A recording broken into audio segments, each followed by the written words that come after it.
অন্তর্বর্তীকালীন সরকারের প্রধান যিনি আছেন তিনি এখন যা শুরু করেছেন এটা যদি অব্যাহত থাকে বৈষম্য দূর হয়ে যাবে ইনশাআল্লাহ।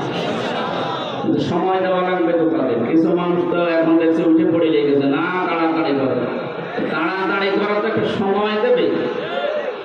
এক লোক বিয়ে করে বাসর রাতে স্ত্রীকে রেখে একটু বাইরে গেছে, দাদি শাশুড়ি এসে বলছে কয় গো আমার একটা বুটি চাই। তো ঠিক আছে আপনি আমার সময় দিন। শাশুড়ি এসে বলছে আমার একটা নাতি চাই। ঠিক আছে সময় দেবেন তো। ননদ এসে বলছে আমার ভাতিজা চাই। দেবর এসে বলছে আমার ভাতিজা চাই। স্বামী কিছুক্ষণ পরে এসে বলছে আমার বেবি চাই। বউ মুখ তুলে বলছে তোমরা কিছু পাগলের বংশ। আমি কেবল আসলাম, এখন আমার কিছুই হয়নি।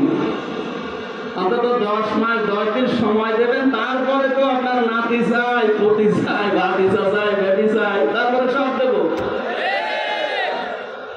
আপনি আমি বসতে পারলাম না বাসর ঘরে, আর আপনি সব চাচ্ছেন। আমি কি ওগুলো ফিলাক্সিলেট করে নিয়ে আসবো? দায়িত্ব কেবল ছাত্র জনতা তাদের দিয়েছে। ওরা কি ফিলাক্সিলেট করে এই 1628টা চেয়ার একদিন পাল্টিয়ে ফেলবে? কয়েকদিন আগে আমার মামলা সব খারিজ হয়ে গেছে। আমি মনে করলাম জিজ্ঞাসা করি যে মাননীয় আদালত, এই মামলা তো আপনার হাতে ছিল 3 বছর, আপনি তো 3 বছরে এখান থেকে এখানেও লড়াননি। 2 মাস 3 মাস পরে পরে উঠতো মামলা, বলতেছেন না হবে না। হবে না কেন এটাও আপনি বলতেন না। এখন বলছেন যে এই মামলা তো মালদে কি দেখে বিচার করে ফেলে দিচ্ছে। এতদিন যদি ফেলে দিতে তাহলে 3 বছর আমার জেলে থাকা লাগে না।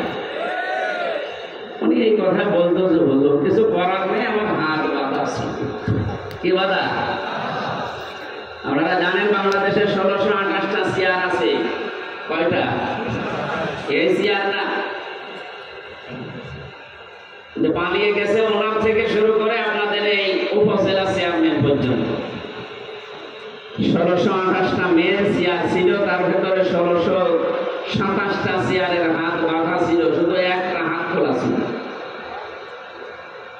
এখন যেহেতু সব হাত খুলে যাচ্ছে, আমরা চাই বৈষম্য বিরোধী ছাত্র আন্দোলনের মাধ্যমে যে 9 দফা ছিল কারো হাতে দেশে বাধা থাকবে না, সব থাকবে আবু সাইদের মতো উন্মুক্ত ইনশাআল্লাহ।